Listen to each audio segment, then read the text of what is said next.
Assalamualaikum warahmatullahi wabarakatuh. Perkenalkan, nama saya Rismayanti dari Prodi Hukum Keluarga kelas D semester 4 dengan dosen pengampu Kemas Muhammad Gemilang SHIMH. Pada hari ini, hari Kamis tanggal 28 April 2022, di sini saya akan menjawab pertanyaan dari UTS Fikih Munakahat 2. Soal yang pertama yaitu apa perbedaan antara syikok dan nuzuz, serta contoh dan bagaimana cara penyelesaiannya baik secara hukum Islam maupun hukum nasional.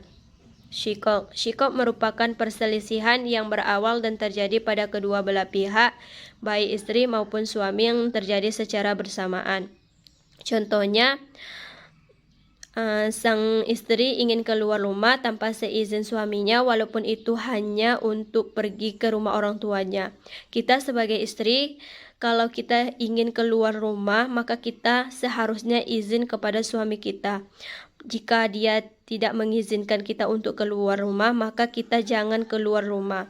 Dan jika dia mengizinkan kita untuk keluar rumah, maka kita boleh untuk pergi keluar rumah. Yang selanjutnya, nuzuz adalah bentuk kedurhakaan istri terhadap suaminya. Contohnya, sang suami memerintahkan kepada istrinya untuk mengenakan hijab ketika ia ingin keluar rumah, dan sang istri membangkang dan enggan melakukan perintah sang suami tanpa alasan syar'i. Penyelesaian syikok antara suami dan istri dalam perkawinan dalam hukum Islam dapat diselesaikan dengan cara damai dan mendatangkan hakam yang bijaksana dan adil, baik itu dari pihak laki-laki suami maupun pihak perempuan istri, dengan tujuan untuk mendamaikan kedua belah pihak. Soal yang kedua yaitu perbedaan antara fasaq dan hulu, serta akibat hukum dan hikmahnya. Fasaq adalah pembatalan atau lepasnya ikatan perkawinan yang disebabkan cacatnya atau rusaknya akad itu sendiri. Yang selanjutnya yaitu hulu.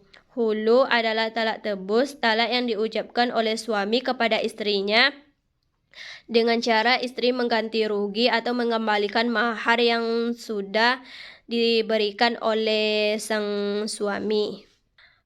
Adapun akibat dari hulu yaitu suami tidak dapat rujuk kembali karena talak yang ia jatuhkan adalah talak bain. Hikmah fasaq yaitu untuk menjamin hak dan perlindungan terhadap kaum wanita yang sekiranya yang sedang teraniaya. Yang kedua yaitu menolak terjadinya perpecahan antara suami dan istri. Soal yang ketiga yaitu apa yang dimaksud dengan li'an dan bagaimana terjadinya li'an dan apa hukumnya, akibat hukum li'an. Li'an adalah tuduhan seorang suami terhadap istrinya melakukan zina, sedangkan ia tidak mampu mendatangkan 4 orang saksi. Li'an terjadi karena suami menuduh istrinya berbuat zina dan suami mengingkari anak yang ada di dalam kandungannya. Akibat hukumnya yaitu dia tidak disiksa atau dicera, didera. Yang kedua yaitu suami istri bercerai selama-lamanya. Kalau ada anak tidak dapat diakui